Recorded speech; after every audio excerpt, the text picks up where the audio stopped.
Le livre du ciel, tome 4. 18 septembre 1900. La charité envers le prochain. Louise a prié Jésus de l'amener au ciel. Ce matin, mon adorable Jésus me transporta hors de mon corps et me fit voir beaucoup de mal qui se commet contre la charité envers le prochain. Que de souffrances cela apportait à mon très patient Jésus.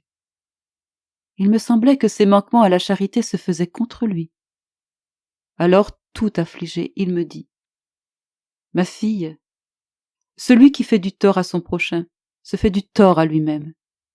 En tuant son prochain, il tue sa propre âme.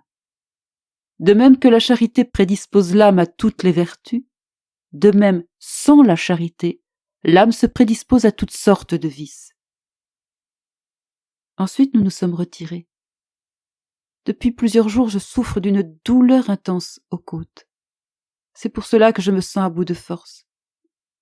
Compatissant avec moi, Jésus béni me dit : « Ma bien-aimée, tu voudrais venir vers moi, n'est-ce pas ? » Je répondis : « Qu'il plaise au ciel, mon Seigneur, que cette douleur soit la cause de ma venue vers toi. Combien je lui serais reconnaissante, combien cette douleur me serait chère et combien je la considérerais comme une de mes meilleures amies. Mais je crois que tu veux me tenter comme les autres fois. En m'excitant avec tes invitations et ensuite en me laissant déçue, tu parviendras à rendre mon martyre plus cruel et plus déchirant. Mais de grâce et pitié de moi, ne me laisse pas sur la terre plus longtemps. Absorbe en toi le misérable ver que je suis. J'ai raison de te demander cela, puisque c'est de toi que je suis venue à la vie. » En m'entendant, mon aimable Jésus devint toute tendresse, et il me dit : « Pauvre fille, ne crains pas. Ce qui est certain, c'est que le jour viendra où tu resteras absorbée en moi. Sache cependant que tes continuels élans pour venir vers moi, surtout à la suite de mes invitations, te sont très utiles et te font vivre entre le ciel et la terre, sans l'ombre d'un poids terrestre.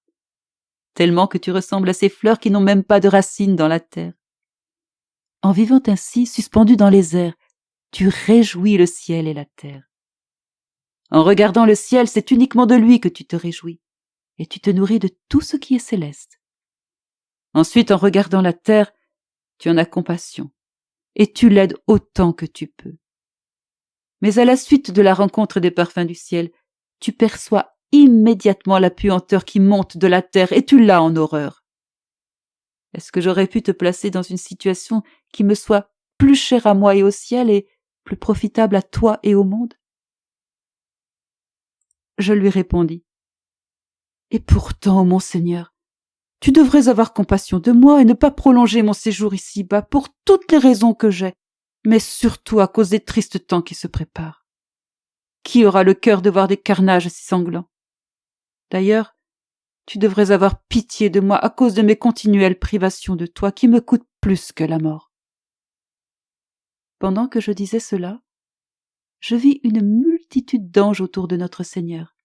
Ils lui disaient : « Notre Seigneur et notre Dieu, ne te laisse pas importuner davantage, contente-la.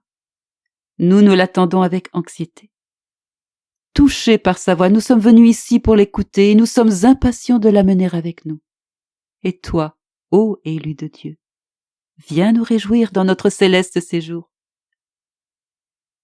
Jésus béni était tout ému et semblait sur le point de consentir à leur demande. Mais il disparut. En me retrouvant en mon corps, j'éprouvais une douleur accrue de sorte que je souffrais continuellement. Cependant, je ne me comprenais pas moi-même à cause du contentement que j'éprouvais.